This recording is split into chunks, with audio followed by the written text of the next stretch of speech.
Hello hi నమస్తే అండి.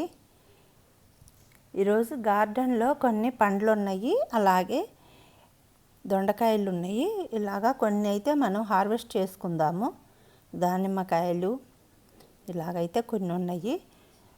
జామకాయలు చూసారా, పండి రాలిపోతున్నాయి. ఇంకా కొన్ని అయితే పక్షులు తినేసేసి సగం సగం అయితే అలా పడేస్తూ ఉన్నాయి. ఈ వర్షాలకి కాయలు పైన ఉన్నవి కూడా ఎక్కువగా కనిపించటం లేదు. ఇది నేల మీద పెరిగినట్టే ఈ చెట్టు అయితే చాలా బాగా పెరిగింది. గుత్తులు గుత్తులుగా అయితే కాయలు అయితే ఉన్నాయి, పిందెలవి. ఇప్పుడు ఇక్కడ పట్టుకున్న గుత్తిలోంచి కూడా ఈ వీడియో తీసిన తర్వాత రెండో రోజే పక్షులైతే కొట్టేసినాయి ఒక పెద్ద కాయని. అలాగే మా పిల్లలు కూడా పైకి వెళ్ళినప్పుడల్లా పండిన కాయలను ఎప్పుడప్పుడు కోసేసుకొని తింటూ ఉంటారు. మనకి గ్రౌండ్ మీద పెరిగినట్టే ఇలాగా మడిలో పెంచుకోవటం వలన కాయలు అయితే బాగా వస్తాయి. మనం కుండీలలో పెంచుకున్నప్పుడు తక్కువ మట్టిలో ఎక్కువ కాపు అయితే మనకి రాదు. ఇలాగా మడిలో పెట్టుకున్నప్పుడు దాని వేరు అనేది ఎక్కువగా విస్తరిస్తుంది కాబట్టి చెట్టు ఎదుగుదల అనేది ఎక్కువగా ఉంటుంది, ఎక్కువ కాయలు కూడా కాస్తాయి. ఇక్కడ కూడా ఇంకొక కాయ ఉంది, దాన్ని కూడా కోసుకుందాము. ఎవరైనా కానీ అవకాశం ఉన్నప్పుడు ఇలాగ మడిలు కట్టుకున్నట్టయితే లైఫ్ టైం ఉంటాయి అవి. వాటిల్లో పండ్ల మొక్కలు వేసుకున్నట్టయితే చక్కగా ఇలాగ కాపుకొస్తాయి. ఇలాగ మడిలో వేసినప్పుడు ఒక స్టేజ్ వరకు అయితే మనం వాటిని కాపాడుకుంటే చాలు. తరువాత అవే వాటి సీజన్ను బట్టి ఫ్రూట్స్ ఇస్తూ ఉంటాయి. మనం ఇలా మడిలో పెట్టినప్పుడు వాటికి కొంచెం అప్పుడప్పుడు లిక్విడ్ జ్యూసులు ఇచ్చినా చాలు, కంపోస్ట్ అది ఇవ్వకపోయినా కూడా చక్కగా కాయలు కాస్తాయి. మనం ఎక్కువగా దీంట్లో ఎప్పుడూ కాపునిచ్చే చెట్లు పెట్టుకోవాలి. అప్పుడే మనకి రెగ్యులర్గా ఫ్రూట్స్ అనేవి వస్తూ ఉంటాయి. ఈ వర్షాకాలంలో ఈ జామ చెట్టుకి మనం కొంచెం ట్రైకోడర్మా విరిడిని వాటర్లో కలిపి ఇచ్చినట్టయితే వేరు అనేది కుళ్ళు అది రాకుండా ఉంటుంది. వర్షాలకి డ్రైన్ హోల్ అనేది కరెక్ట్గా ఉన్నట్టయితే ఎటువంటి ప్రాబ్లం కూడా ఉండదు. ఒక్కొక్కసారి ఇలాంటి పెద్ద చెట్లు కూడా వేరుకుళ్ళు వచ్చిందంటే చెట్టు ఎండిపోతూ ఉంటుంది. కాస్త వర్షాలు అవి తగ్గినప్పుడు తర్వాత ట్రైకోడర్మా విరిడిని కంపోస్ట్లో కలిపి వేసినా సరే, లేకపోతే వాటర్లో కలిపి ఇచ్చినా సరే ప్రాబ్లం అయితే ఏమీ ఉండదు. అలాగా ఒక చిన్న చిన్న కేర్ అయితే తీసుకున్నట్లయితే చెట్లకి ఎటువంటి ప్రాబ్లం లేకుండా ఇలాగా పెద్ద చెట్లు అయితే అవుతూ ఉంటాయి. దొండకాయలు ఇవి వారానికి 2 సార్లు అయితే చక్కగా మనం కోసుకోవచ్చు. మంచి ఈల్డ్ కూడా వస్తూ ఉంటుంది.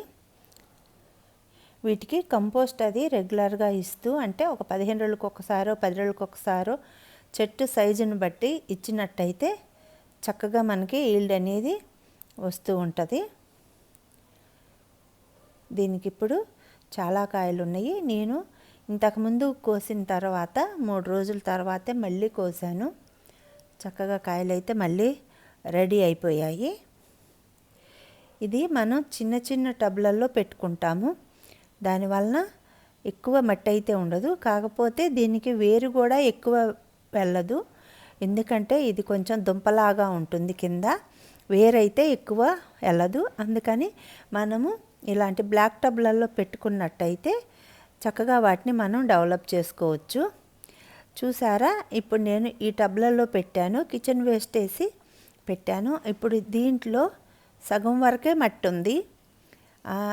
ఆ సగం మట్టిలోనే ఈ చెట్టు అయితే ఇంతగా పాకింది, మనకి చక్కటి ఈల్డ్ అయితే ఇస్తుంది. దీనికి మనం 15 రోజులకు ఒకసారి vermi compost 1 spoon bone meal అయితే ఇచ్చినట్టయితే చక్కగా ఆకాకి పోతొచ్చి పిందెలు వస్తాయి, కాయలు కూడా చక్కగా పెరుగుతాయి. నేను మాత్రం నా గార్డెన్లో చెట్లకి వర్మీ కంపోస్ట్ ఇస్తాను, బోన్ మీల్ మాత్రం ఇవ్వను. ఎందుకంటే నేను మాగిన అరటి పండ్లని మార్కెట్లో తెచ్చుకుంటాను. పాడైపోయిన అరటిపళ్ళు, తీసేసిన అరటిపళ్ళు ఉంటాయి కదా, అలాంటివి కలెక్ట్ చేసి తెచ్చుకుంటాను. అవి ఫ్రీగానే ఇస్తారు మనకి. మనం వాళ్ళ దగ్గర ఫ్రూట్స్ తీసుకున్నప్పుడు అలా వేస్ట్గా ఉన్న పళ్ళు అయితే ఇస్తారు. వాటిని తీసుకొచ్చి నేను 15-20 రోజులకు ఒకసారి జామ చెట్టు, సపోటా చెట్టు, ఇలా దొండ చెట్టు, నారింజ చెట్టు, ఇలాగ అన్ని చెట్లల్లో చెట్టు సైజుని బట్టి 2-3 అరటిపళ్ళు అలాగా చెట్టు మొదట్లో గొయ్యి తీసి దాంట్లో పెట్టేసి కప్పేస్తాను. అలా ఇవ్వటం వలన ఈ చెట్లకి పొటాష్ అనేది అధికంగా దొరుకుతుంది. ఇలాగ ఎప్పుడైనా అరటిపళ్ళు దొరకనప్పుడు ఎప్పుడైనా ఒకసారి బోన్ మీల్ ఇస్తాను. మ్యాక్సిమం నేను ఫ్లవరింగ్ ప్లాంట్స్కే ఇస్తాను. లేకపోతే ఎప్పుడైనా ఇలాగ వీడియోలో చూపించాలనుకున్నప్పుడే నేను బోన్ మీల్ ఇస్తాను. మ్యాక్సిమం అయితే నేను ఫ్రూట్ ప్లాంట్స్కి ఇట్లా కూరగాయల చెట్లకు కానీ వేటికి నేను బోన్ మీల్ అయితే ఇవ్వను. ఇలా బనానాస్ రూపంలో కానీ లేకపోతే పాడైపోయిన ఆలుగడ్డలున్నా లేకపోతే ఆలుగడ్డ పీల్స్ అయినా కానీ ఇలాంటివి మ్యాక్సిమం ఇలాగ ఇంట్లో ఉన్న వేస్టేజ్ వల్లనే నేను వాటికి కాల్షియం అందేలాగా చూస్తాను. ఎక్కువ పొటాష్ అనేది అందేలాగా చూసి ఎక్కువగా ఇస్తాను. ఈ వర్షాకాలంలో ఈ దొండ చెట్లకి ఎక్కువగా గొంగళ పురుగు ఆశిస్తుంది. అది రాకుండా ఉండాలంటే సీతాకోకచిలుకలు వచ్చినప్పుడు జాగ్రత్తగా చూసుకోవాలి. అవి వాలిన చెట్ల మీద ఆకుల వెనక గుడ్లు పెడతాయి. అవి వందల సంఖ్యలో గొంగళ పురుగులుగా అవుతాయి. అవి చిన్న లార్వా దశ నుంచి వెళ్ళి ఆకుల్ని తినేస్తూ ఉంటాయి. అవి మనం గమనించుకొని ఆ ఆకు వరకు తీసేసి దూరంగా పడేసినట్టయితే చాలా వరకు గొంగళ పురుగుల బెడదైతే తగ్గిద్ది. అయినా కానీ గొంగళ పురుగులు ఉన్నాయి అంటే మాత్రం మనం బూడిదని కట్టెబూడిదని మనం ఈ చెట్ల మీద చల్లాలి. దొండ చెట్టు మీద చల్లినట్టయితే చాలా వరకు అవాయిడ్ చేయవచ్చు. ఈ కట్టెబూడిదని చల్లటం వలన అది ఆకుల్ని తినేటప్పుడు ఆ బూడిద కూడా కడుపులోకి వెళ్ళిపోయి అవి జీర్ణం కాక గొంగళ పురుగులు చనిపోతాయి. మనం దీనికోసము కట్టెబూడిదని కానీ లేకపోతే ఆవు పిడకలతో తయారు చేసిన బూడిద కానీ మనం వాడుకోవచ్చు. నేను ఇంతకుముందు కూడా కరివేపాకు చెట్టుకి తెల్లదోమ వస్తే కూడా నేను వేప నూనె స్ప్రే చేసి దాని మీద ఈ బూడిదని చల్లాను. అలాగా నేను కొన్ని చెట్లకైతే వెళ్ళి వాడుతూనే ఉంటాను. అలాగే రేగు చెట్టుకు కూడా గొంగళ పురుగు బాగా ఉంటుంది. పూత అనేది బాగా తినేస్తూ ఉంటుంది. కానీ దానికి మాత్రం మనం బూడిదని చల్లకూడదు. అలా చల్లినట్టయితే పూత త్వరగా మాడిపోతుంది. అట్లాగా కొన్ని రకాల చెట్లకు మాత్రమే ఇవి ఉపయోగపడుతుంది. 10 రోజులకు ఒకసారి వేప నూనె స్ప్రే చేసినట్టయితే మనం వీటి బారి నుంచి చాలా వరకు తప్పించుకోగలుగుతాము. చూడండి, దొండకాయలు అయితే మనం కోస్తూనే ఉన్నాము. చాలా వరకు అయితే దొండకాయలు వస్తూ ఉన్నాయి. ఇంకొక చెట్టు ఉంది, దాన్ని కూడా కోద్దాము. నేను ఈ దొండ చెట్లని సిటీజీ గ్రూప్లో తీసుకున్నాను. అప్పుడు ఒక 5 మొక్కలు అయితే తీసుకున్నాను. వాటిలో ఒక 3 మొక్కలు అయితే చక్కగా పెరుగుతున్నాయి. 2 మొక్కలు మాత్రం వేరే నా ఫ్రెండ్స్కి ఇచ్చాను. చూడండి, దీనికి కూడా చాలా దొండకాయలు ఉన్నాయి. ఇది మహారాష్ట్ర దొండ అని ఇంకొకటి ఏదో దొండ చెప్పారండి. కాయలు కూడా పెద్ద సైజులా కాస్తాయి, పెద్దగా కాస్తాయి. తీగకి తోరణాల్లాగా ఉన్నాయి దొండకాయలు. వీటిని మనం అప్పుడప్పుడు ప్రూన్ చేసుకుంటూ ఉండాలి. ప్రూన్ చేసుకున్నప్పుడే మనకి కాయలు ఎక్కువగా వస్తూ ఉంటాయి.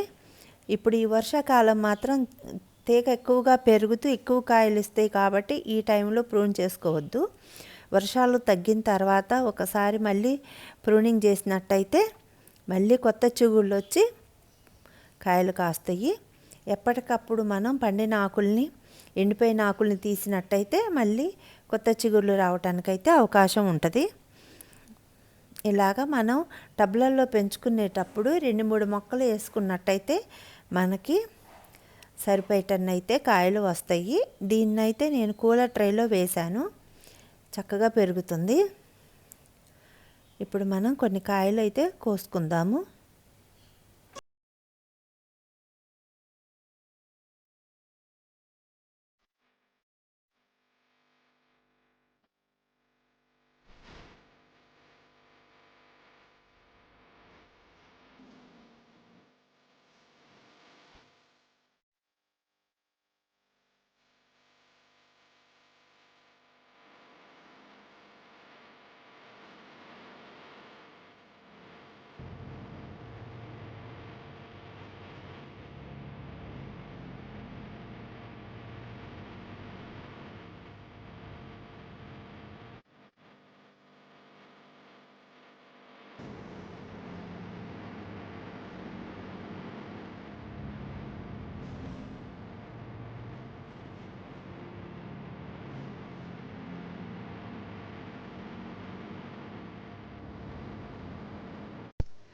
మనం ఎన్ని కాయలు కోసినా ఎక్కడో చాటైతే దొండకాయలు మిగిలిపోతాయి, పండిపోతూ ఉంటాయి. మనం వెతికి వెతికి కోసుకోవాలి.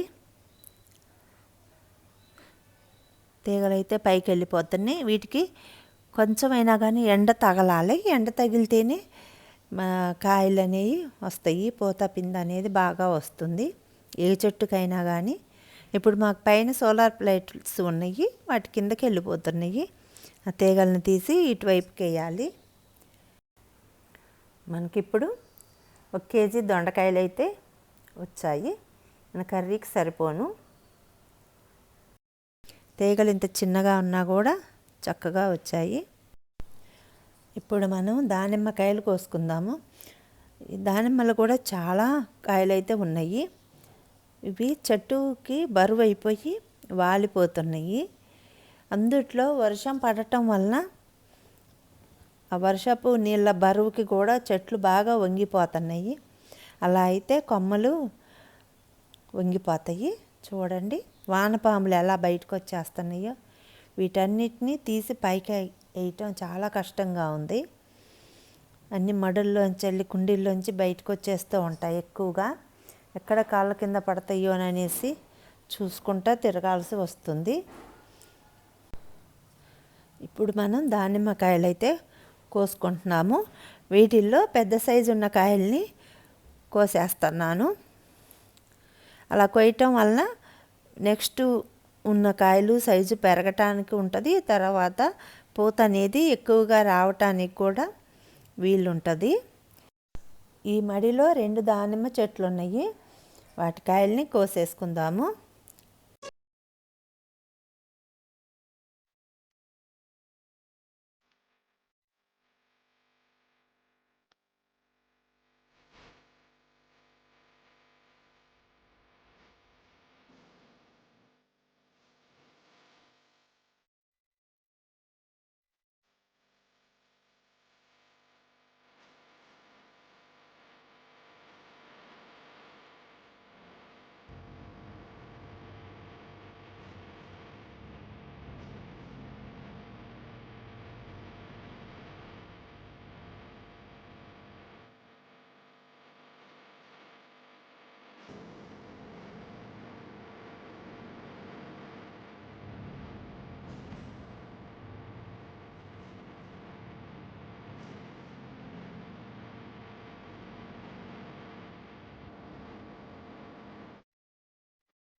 చూసారుగా ఈరోజు కోసుకున్న కాయలు, దానిమ్మకాయలు, చక్కగా జామకాయలు, దొండకాయలు ఇవన్నీ ఈరోజు కోసుకున్నాము.